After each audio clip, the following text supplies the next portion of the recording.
Okay, Ethnobotany, good morning.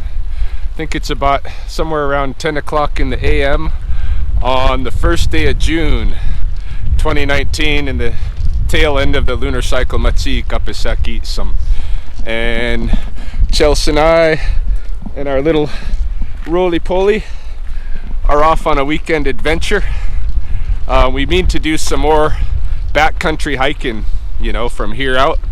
We've, been doing Chief Mountain and all of that, but we want to branch out and get some more hikes in. So this weekend we're going up to a place called Bovin Lake. Today we're hiking in using this oil and gas road for the first 4 kilometers until we hit the trailhead. It's a gate back that way that kept us from going any further, but yeah, it's not too far in, just a nice little kind of day hike, and we're gonna camp overnight up there. It's an alpine lake, should be really nice. Seen some pictures of it but never been up there, so it'll be cool to see what we come across on the trail along the way. I think we'll have this nice little stream with us the whole route up. We're just kind of following this valley, and we should get right out into the backcountry. So off on an adventure and taking the camera along with.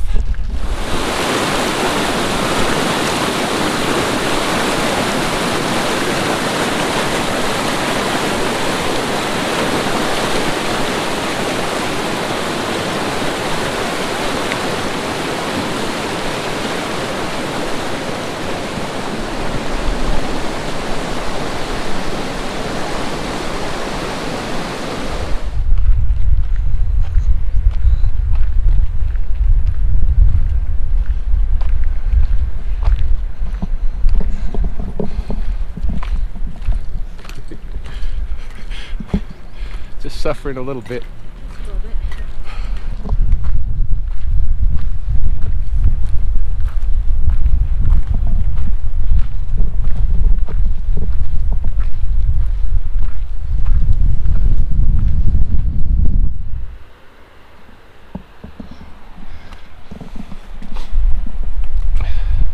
Yeah, we finally got to the end of that road, the 4th kilometer, and hit the trailhead proper after that final well.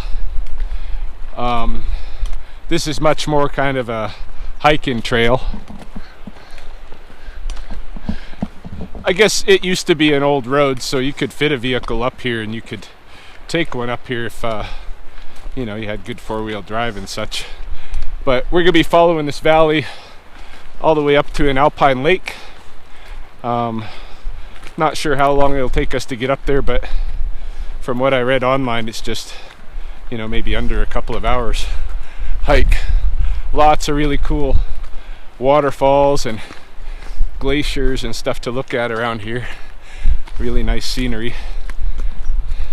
So I'm not really keeping track of time and distance too much. Just enjoying the hike.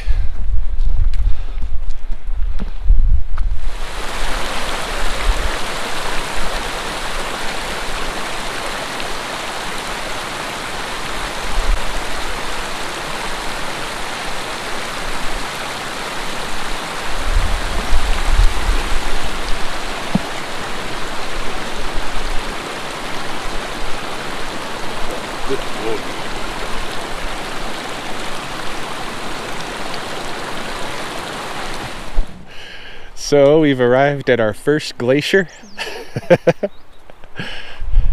Getting up there. This valley's really pretty. Let's see what's up above this rise here real quick. I think we're coming to another little glacier.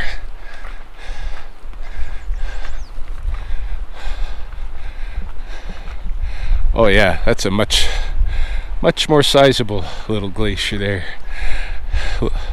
Lower down on the slopes, I saw some glacier lilies as well. So if there's any up there higher up, I might even collect some for snacks. Wow, that's pretty cool.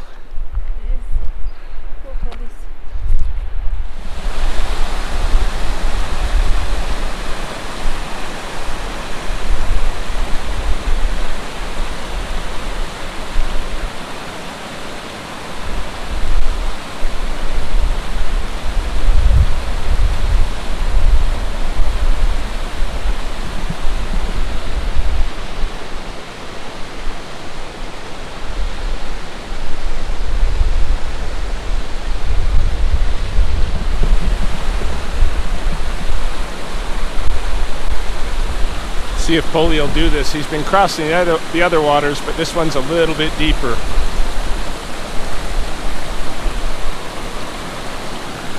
Coming, Polly?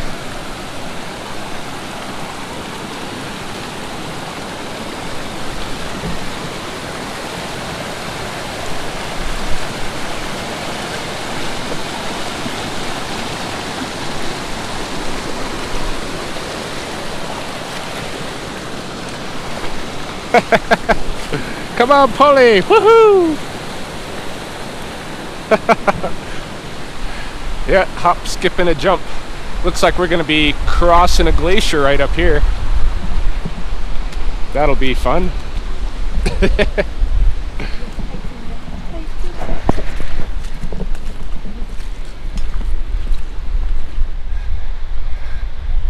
Is it slippery?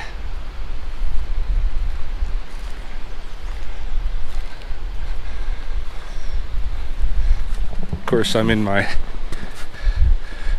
trusty sandals for this backcountry hike.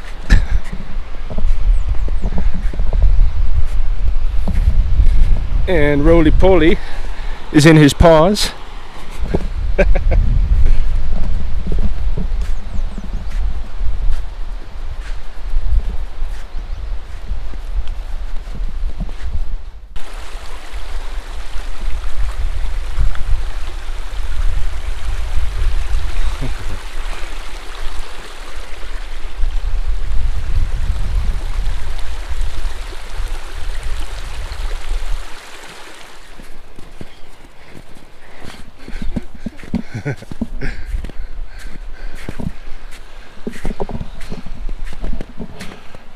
Ooh, lots of stuff that I'm not really showing, but I'll probably make stops on the way back.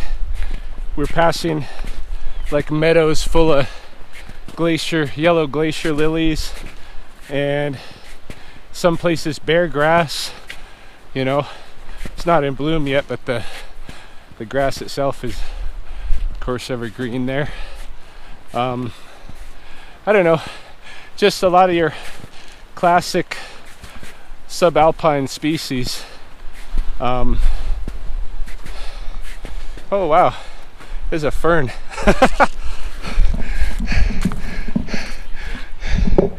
Yeah, I wasn't familiar with us having any large size ferns out here in the mountains, but I don't really know the mountains yet.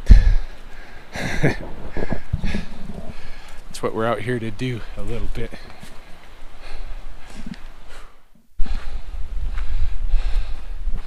Yeah, got to be prepared to cross a lot of glaciers and stuff up this way, and like glacier runoff that's become part of the trail. You find some ways to kind of skirt around some of that stuff, but most of it you just got to suck it up.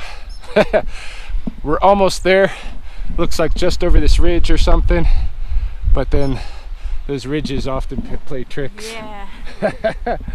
I started carrying Polly across some of the ice because it was getting to be a bit much, and this over here is the rail that kind of demarcates no more motorized, you know, vehicles of any kind coming through. So we passed a couple of people back there. They had come from up at the lake, and they said we're pretty close. Welcome to Camp Polioli. This is Bovin Lake, Bovin, Bovin Lake, Alberta, and obviously a glacier lake that's still iced over at the first day of June. So those guys, there's some guys behind us, and those guys we passed were carrying fishing equipment. I don't think they're gonna get much fishing done right now. But this is where we're gonna camp for the night. When those guys said we were close, yeah, we were close, but that last part was a real ordeal. Like, it was all through glacier. My toes are just like frozen from being in the ice all that time. So I gotta thaw out my toes, get some heat going around here. There's lots of dead wood. Fortunately, I can see like dead trees just everywhere. So we'll have no problem getting firewood. We got a little fireplace here. Gonna camp out on the light gravel. The mossy stuff here. I don't know. It's pretty moist. I think we're gonna end up wet if we camp in the mossy. So right on this light gravel should be all right. Just out of the trickle of the water running down to the lake. But man, isn't this awesome? Another cool place, never been before.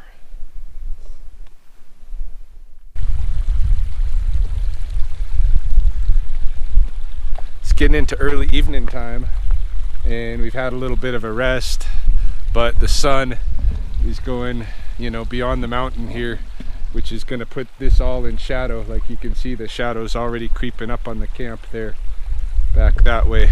So pretty soon things are going to get cold, nice and cold. The wind is kind of coming in off of the water toward our camp, off of the ice. So I'm out scouting out firewood, quickly gonna get us a good supply going, and then we'll have some heat for our dinner. We'll cozy up in the tent for tonight. 3 of us get right squished.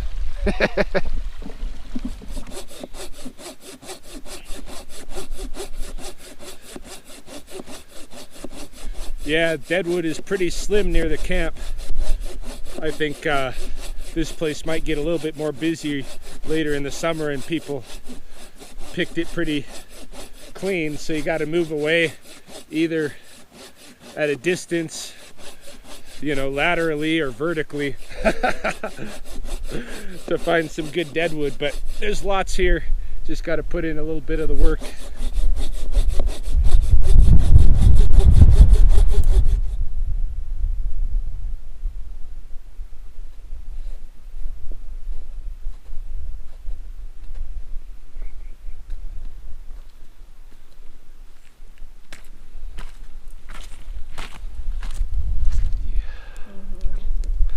Poor Polly boy, his hips are pretty sore, pretty stiff after the hike today. I was wondering how he was gonna fare. He seemed alright while we were going, but that could happen to anybody, eh? It seem okay, but then when you stop, uh-oh. Got our little fire going. We're gonna make us some din. I think we're gonna have Mexican red beans and rice. Oh, just come over here, Polly. We got neighbors. Polly's got friends that he doesn't want. Yeah, we got neighbors just over here. This was the group that we saw as we were, you know, down at the parking lot. All right, Polly. Yeah, poor Polly is in no shape to be fighting with his hurt hips.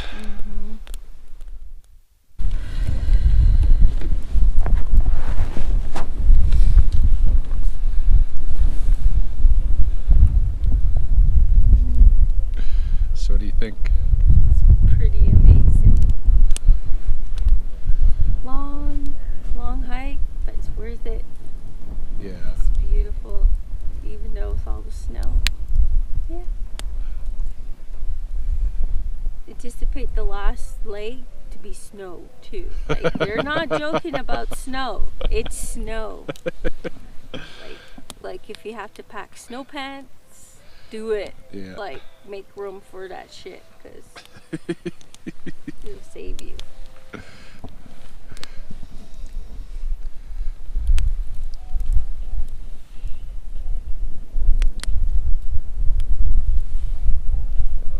We're just up getting the fire going for morning coffee. So, how did you sleep? Good. How about you, Polly? Totally. No comment from the Polly dog. Polly dog's still a little sore in the hip. He's gonna need a few days of recovery after this.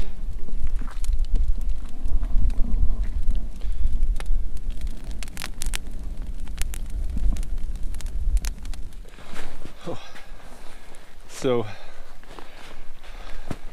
we basically got about 2 kilometers of glacier snow to pass through for the beginning of our hike today, and Polly's hips are so sore from yesterday that for this first stretch I'm going to carry him so he doesn't have to try to traverse the snow.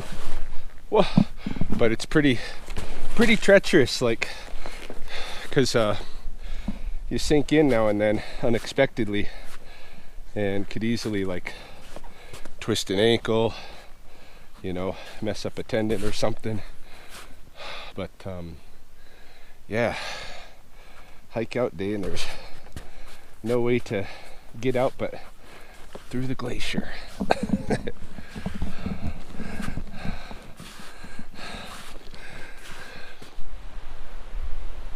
So might as well start with some of the plants on the way down here.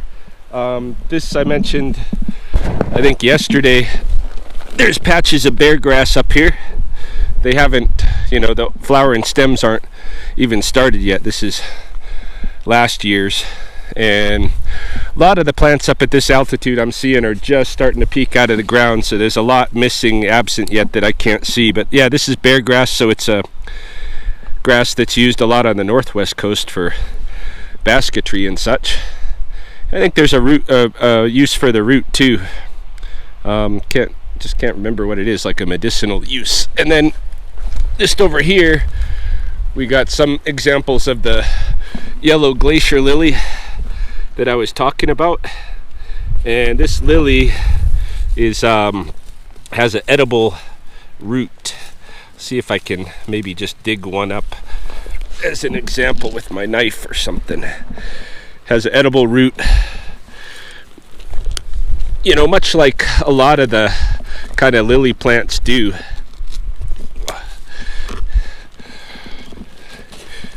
But it's also probably a root that is probably a plant that's susceptible to over harvesting with the root, because, you know, you're not regrowing the plant when you take the root. So, but there doesn't seem to be any shortage of glacier lilies in the world as compared to, I think I showed on one of my recent videos I think I lost the root here. It's all rooty in here. See if I can reconnect with it.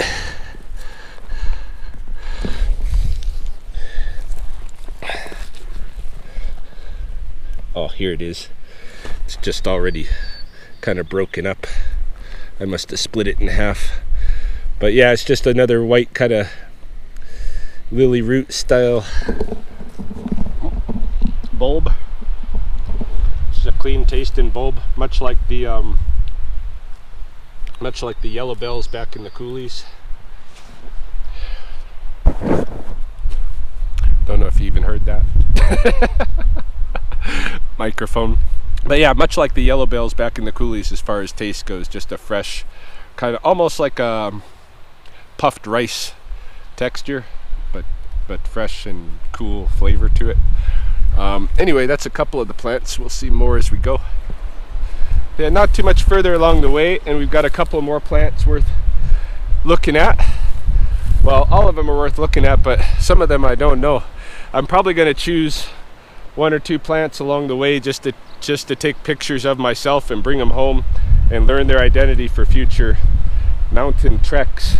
But here we have a thorny plant that has leaves that are much like the currant plants, the red, black, and golden currants at the pond. So my suspicion is that this is a gooseberry plant here, pretty sure. like 90% sure that's a gooseberry. And then over here with Chelsea's sit-in, we have a bed of kinnikinnick.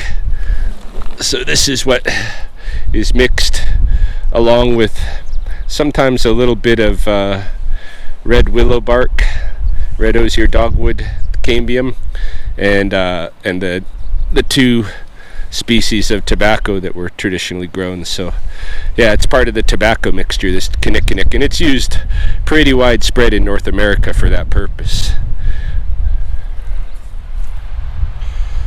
So up here, like I'm saying, a lot of stuff is just emerging that is kind of the beginning of their season plants, and here's some evidence of that. This is Gippyapi, prairie crocus, and this is one of the first flowering plants down where we're at. You know, it's a harbinger of spring. So that shows you, you know, just kind of how early things are here in these meadows, in these open meadows here. There's lots of different plants, and I'm sure if I returned in a month or so, it'd just be all in color from all the different flowers and stuff that are up here. I do notice that one of the plants that's in these meadows pretty prolifically is a wild strawberry. So I recognize these leaves as wild strawberry leaves, and I can see they're just everywhere. So at some point in the season, this hillside's just going to be filled with strawberries. Then down here, and I'm surprised I didn't even notice this on the way in yesterday, because this is a very special plant. Right down here off the edge of the path. This is, in English, it's fern leaf desert parsley, but in Blackfoot, this plant is called omahkas, the big root. And this is a sacred plant. This is the sacred root that was brought down from Tailfeather's woman who married a star, and it was one of the things that she brought back with her to integrate into the already established Okan tradition, which at that time was still really the elk tradition, and it was the elk headdress. And when she came down, she had this wreath of juniper that the moon had given her, and she had a digging stick, and she had her child that she'd bore with the star, and she had omahkas, which was going to be her smudge for the Okan ceremony. The Okan ceremony, you know, for those that aren't Blackfoot, is kind of like a culmination ceremony at the end of the Sundance, which is the biggest ceremony complex of the year, but or celebration of the year. Comes around the time when berries are being harvested. It's a berry harvest camp in essence. But yeah, for that ceremony, there's a woman who fasts for 4 days, and that woman uses this root as her smudge. And when she came back from the stars, or the original one, Tailfeather's woman is her name, when she came back, nobody believed her story about marrying a star, except for the people who took care of beaver bundles. And so the Ioch gimmicks, we transferred her the elk headdress in that position in the Okan, and she integrated what she'd brought from the sky. And as a payment, there are songs that she shared with the Ioch gimmicks, and she gave this root omahkas to use as the winter smudge. So the summer smudge is sweetgrass for the beaver bundle, and the winter smudge is this stuff. So yeah, this is a really important mountain plant, and a lot of these plants that are like umbrella shaped flowers up in the mountains are sacred plants in one sense or another, and this is definitely one of them. One thing about that omahkas, or fernleaf desert parsley, that I was just showing, is that I've seen it misrepresented in Blackfoot ethnobotany papers. Well, they don't show that plant at all. What they label as omahkas is often arrowleaf balsam root, which is wrong. That's not the correct plant. Arrowleaf balsam root in Blackfoot is called bonokaki, elk woman, and it's from a completely different story, and it has different uses. So that one's actually a misidentification where nobody's going to get hurt because they're talking about using it for a smudge and that kind of a thing. But there are other misidentifications in Blackfoot ethnobotanies that I think are serious and dangerous. Well, I know are seriously dangerous. Like one of them, this plant here that's kind of just rising up is a hellebore, and this is a very, very toxic plant.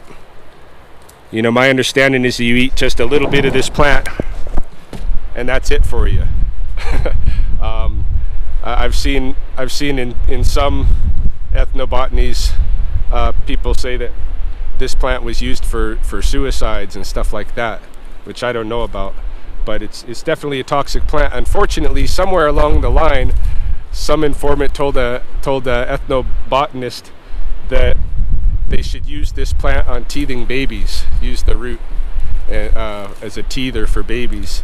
And as far as I know, that's just completely deadly. And luckily, nobody's taken that and used it yet, although I've seen that misinformation repeated in several different recent projects. It's kind of scary. Here's another plant that I should show that I've seen here and there along the way. This plant here, you can see some of the dead stems around it, but some of the stems. This is a plant that even when the stem looks dead, it'll often come back to leaf and go another year. Anybody recognize it? That's your everyday raspberry plant. So I've seen lots of raspberry along the way too. Of course, when that comes into fruit, you're gonna probably have to compete with the bears.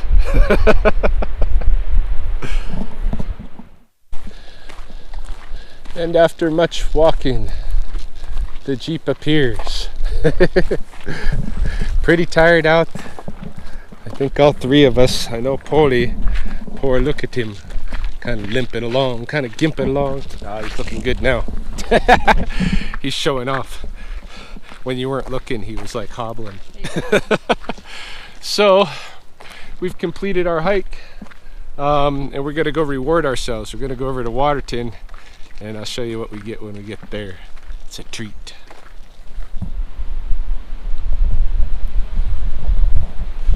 So we're out the end and claiming our reward.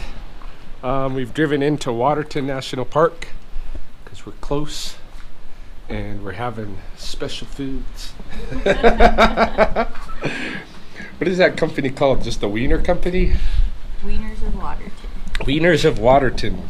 We are having their beer smokies with some yam curly fries, sweet potato fries with Chipotle. Now this is, see, now I got a thing, hey.